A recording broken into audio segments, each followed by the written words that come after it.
Watts, known to most as the home of the 1965 and 1992 riots.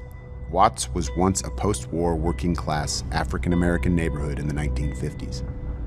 This is our final stop. Located in South Los Angeles, Watts is now home to an estimated 59 active gangs and has one of the highest rates of violent crime per capita in the city. The residents' relationship with the LAPD has been contentious, and today it remains strained.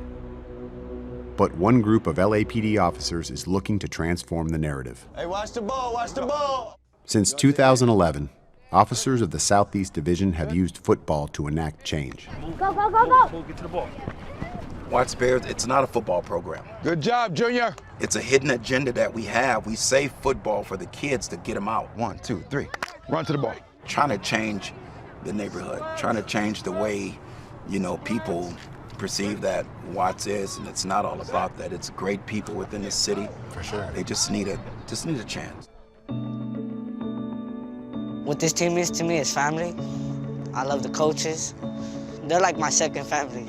How important is it to you not only being a father figure maybe to some of these kids, or a big brother even, or is it also some of the community and police relations? We're part of a unit called CSP, which is Community Safety Partnership.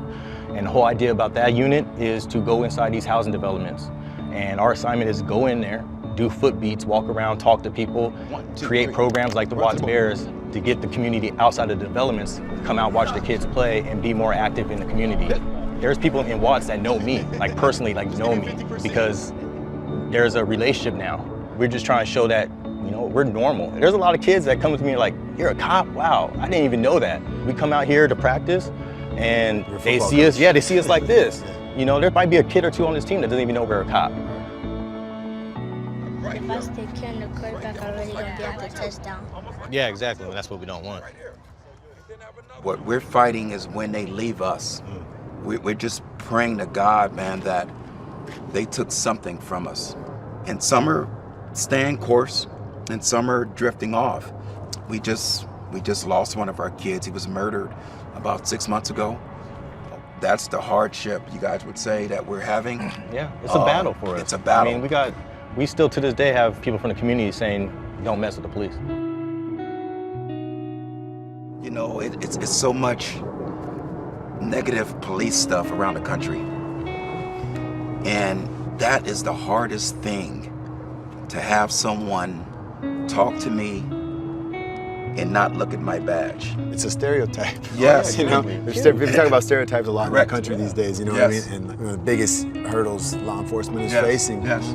Because I felt that way in the military when I was overseas. You know what I mean? It was hard for a lot of the local people to understand I'm a human being. I'm wearing this camouflage, I have this body armor and this gun. Right. I obviously have a job to do, but I'm trying to do the greatest good for the greatest amount of people. Correct. And until you can communicate that and have a conversation like we're having right now, people, they don't see those things. It's hard. There's more good cops trying to do programs like this than there is these bad cops that, get all the limelight and everything that's going on. And I understand. How much does it hurt you when you see law enforcement make the wrong decisions, whether it's a lack of training or just there's dirtbags in every line of work. You know what I mean? How much does that hurt you? Because it's got to affect the work you're doing here. It sets us back. Potentially we can lose kids because of stuff like that. Anything that can hurt my program, hurt the kids that are in the program, it does hurt me.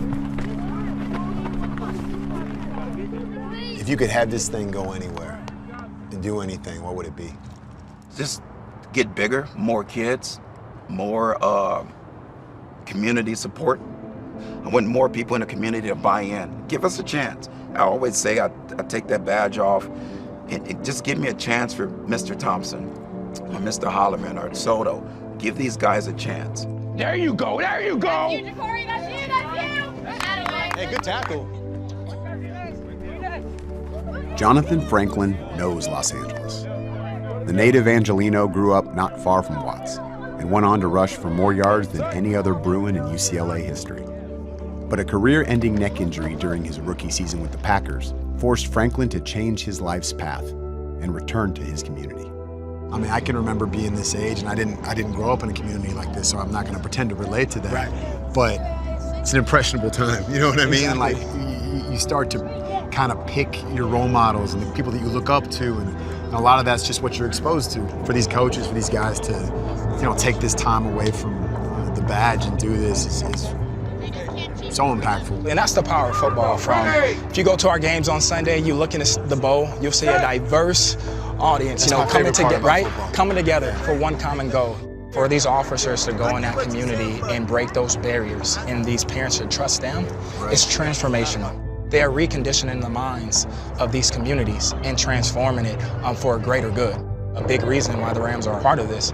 It's really about bridging that gap with the law enforcement, and not just this community, but in various communities throughout SoCal and probably this entire nation, because this country needs it.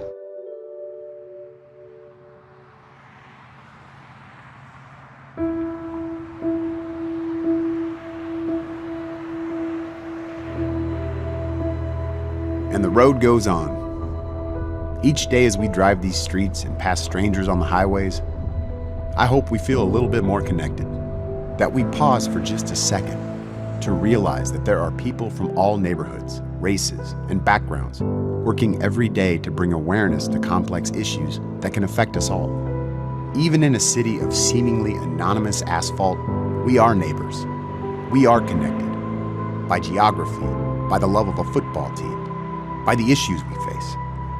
And this road we all travel together is just so much better when we feel that connection. It's really the first step in making the journey a little less lonely.